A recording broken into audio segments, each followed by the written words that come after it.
Hello everyone, I'm going to be doing a hard mode never split the party tier list for solo classes. This is all my personal opinion and let's get right into it.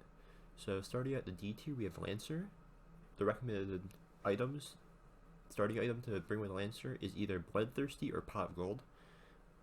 The problem with the Lancer class is although it's got 2 shields and a heart as its starting health, it just gets destroyed by Water Witch every time. You either need a ton of attack speed or you need to get the Scully pet that shoots 3 shuriken at once, or else you usually lose. It's a really RNG based class, way more than the rest of the game. And with that, we're going to the C tier next. We're going to start with Mercenary. Suggested items are either Spicy Boar or Duelist Gauntlet. The problem with Mercenary is that you get coins, and that buffs your attack, where usually the coins use it to buy items from the shop. So you're in a weird position. Either you buy and you lose your money value of your bonus damage, or you don't, but you lose on items which give you better stats. So it's in a weird in between. It's functional, but it's definitely lacking like the other classes. The other class in the C tier we have is Mage. Suggested item is Mana Stone or Fireball. And the Mage is down here because it's only at 1 heart. If you get hit once, you just lose your run.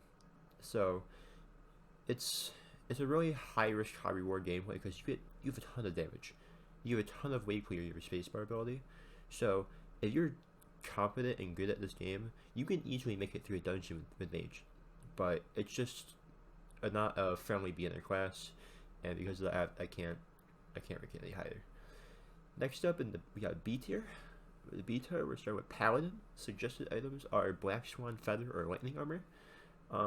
Paladin's weird because it's kind of like Mercenary, but it's just not meant for solo. Because like you can easily solo, but it's just with your abilities, it's not that helpful because you only boost yourself. It's not as you don't get max value with it, but it's definitely doable and it's just a notch above.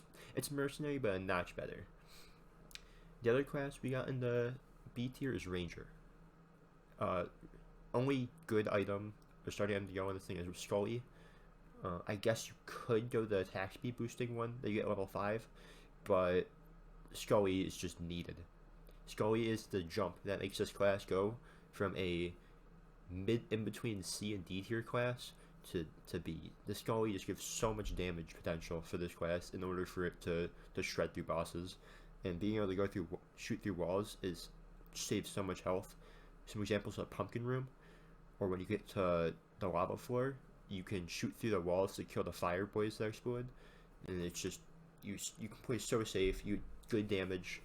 It's a overall good class, and personally, it's my favorite.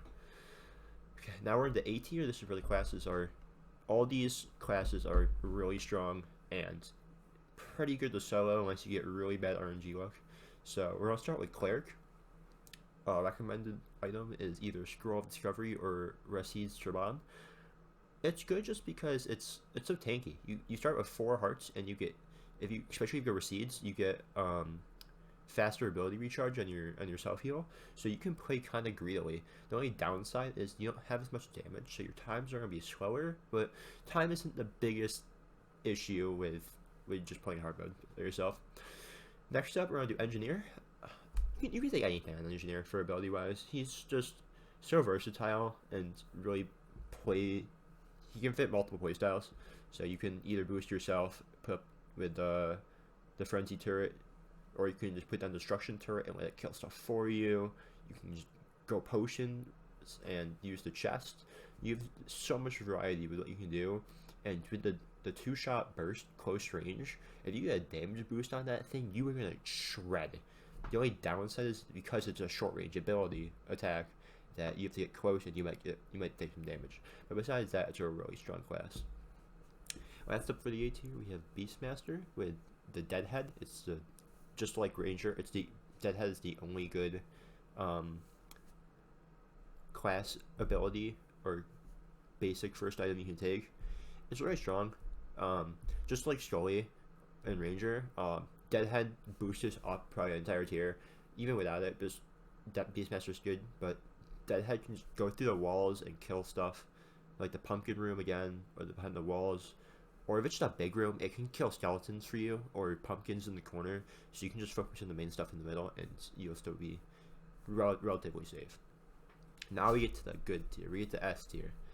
Starting off, we got Rogue. Rogue is overall really, really solid class. You got that high speed boost, especially if you feel RNG heavy.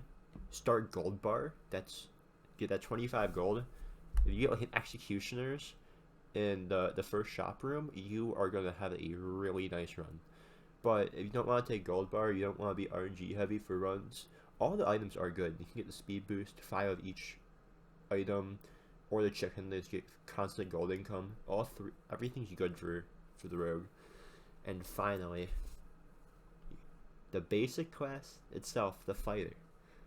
You're taking White Lotus or Dual Gauntlet, and you are just cleaning everything. You got the health. Especially take White Lotus. It's like you have 4 bonuses when you walk into the first room. Like, it's just such a strong thing to have. With that White Lotus, you got 4 hearts, so you got that cleric health. You got like rogue attack speed, or rogue / ranger attack speed, and you got the lancer damage. You just cleave everyone. Everything is just dead in your sight. It's so good. There's no competition at all. That Fighter will completely just clean every other class here in comparison to speed and damage. It's just that good. And with that, that's the tier list. I hope you all enjoyed.